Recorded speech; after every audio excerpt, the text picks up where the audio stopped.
Hi, I am Kathy Jo Hart. Welcome back to our Parental Alienation Series. Today we are going to focus on communication. So far, we know this epidemic is psychologically driven, and as parents, this is new territory with different rules and outcomes. Part 1 of this series, we identified what a targeted parent is and its counterpart, the alienating parent. Although this series is for everyone, our focus in Part 1 and Part 2 is for the targeted parent. Now, communication is key for any relationship, but knowing how to combat verbal cruelty requires a new skill set, and I am here to help you with that. So in this episode, I am going to help you develop the skill set of what you're supposed to do when that happens. Now, I know some of you are not just navigating silence. You are probably navigating something worse than silence. Your child contacts you or you contact them, and what comes back is cruel, not just cold or distant. Deliberately hurtful. Accusations you know are false.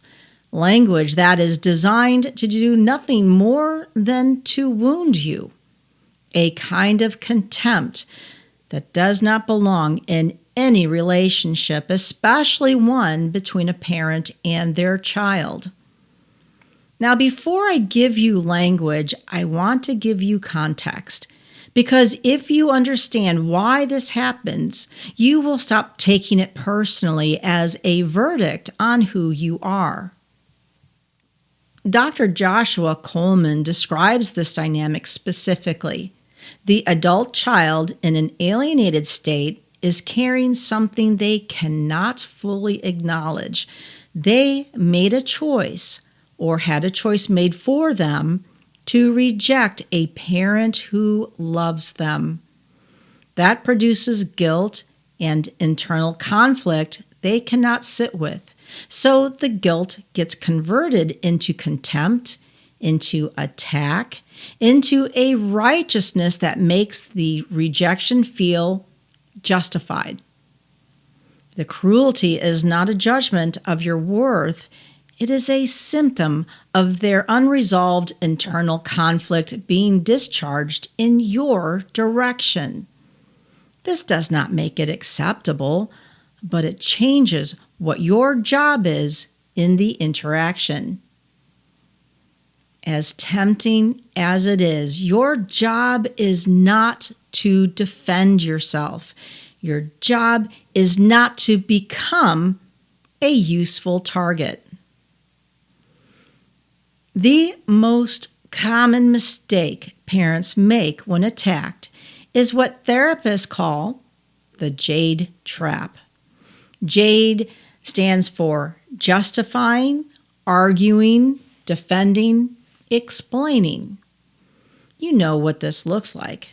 Well, that's not true. I was there every night. I sacrificed everything. I did every single thing I could.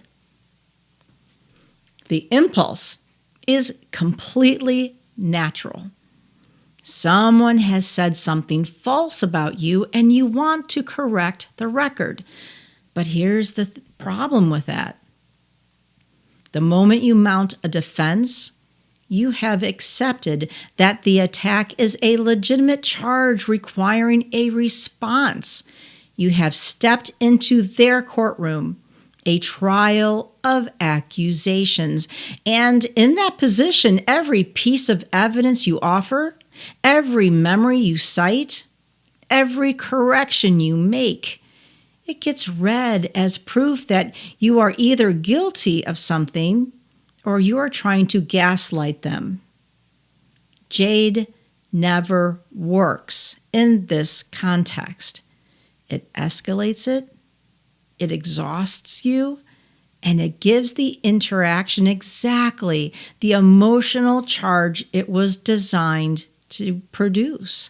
It justifies their anger. So what works instead? There is a phrase that therapists working on estrangement and alienation have found quietly powerful. It is a phrase you need to learn, and here it is. I hear that's how it felt to you. Read that carefully. It acknowledges that they have an emotional experience. It does not confirm their account as factually accurate. It gives them nothing to argue with because you haven't disagreed with them. You have simply recognized their feeling, and it refuses to defend, to justify, or explain. And you can pair it with, I'm not going to argue about that. I hear the pain underneath what you are saying. I am not your enemy. I am still here. These responses do not convey weakness. They take more strength than firing back. What they do is remove the emotional reward the attack was seeking while keeping a thread of connection intact. When cruelty is a pattern, when every contact becomes an ambush, the research and clinical guidance point to what is called the gray rock method. You become deliberately as emotionally unreactive as possible. Not cold, not hostile, just flat. In practice, this sounds like, I see, okay, I hear you, that's your call. I understand you feel that way. Nothing to push back against, nothing that feeds the dynamic. The cruelty loses its function when there is no reaction to reward it. And there is one more thing that the research is very clear about, and that most targeted parents are afraid to do. It is ending the interaction when the line is crossed, not as punishment and not as retaliation. It is a statement of what you will and will not participate in. The language matters, and these work. I love you. I am not going to be spoken to this way. I'm going to hang up now, and I will try you again in a few days.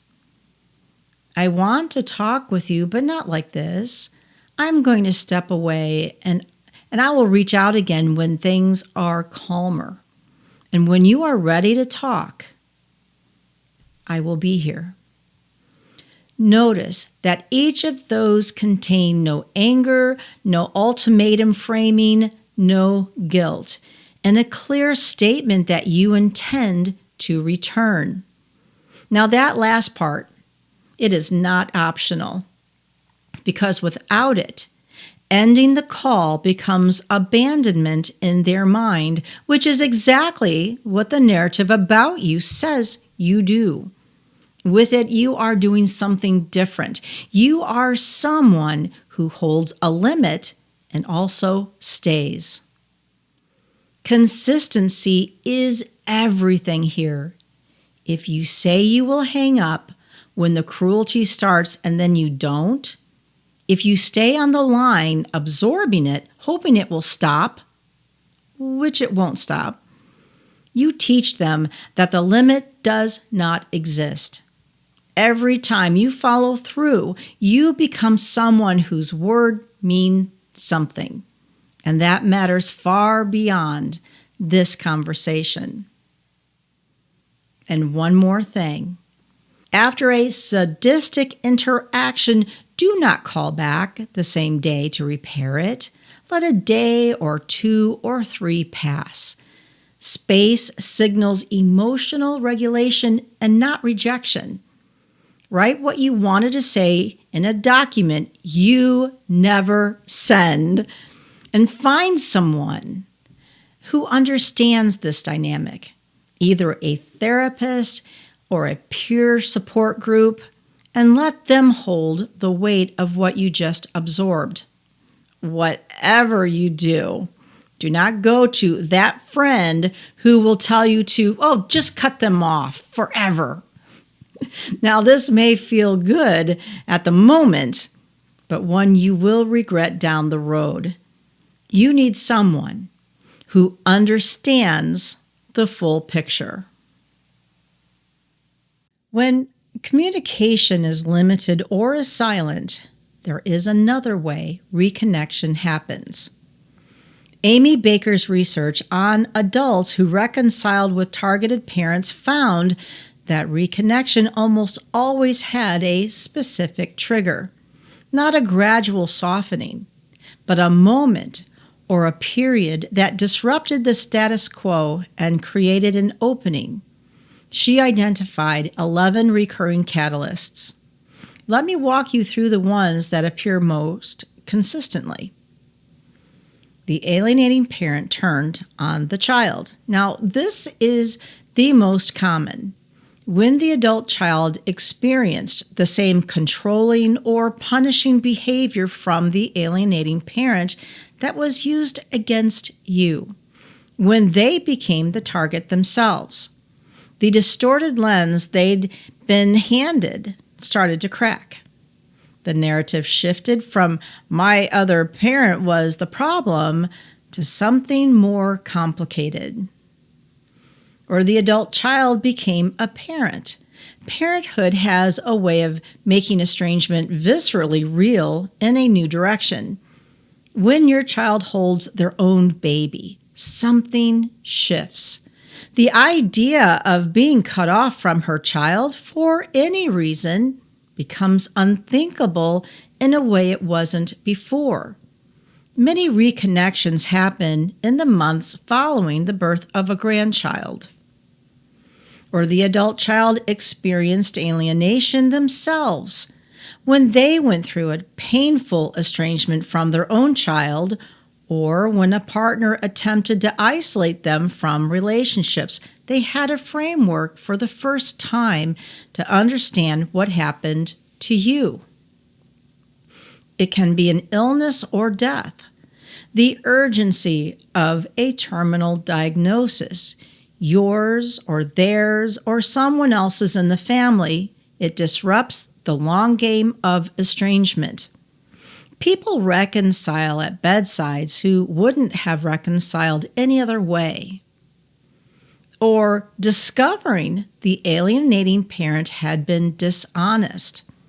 When a specific lie came to light about you, about events, about what actually happened, the broader narrative became suspect.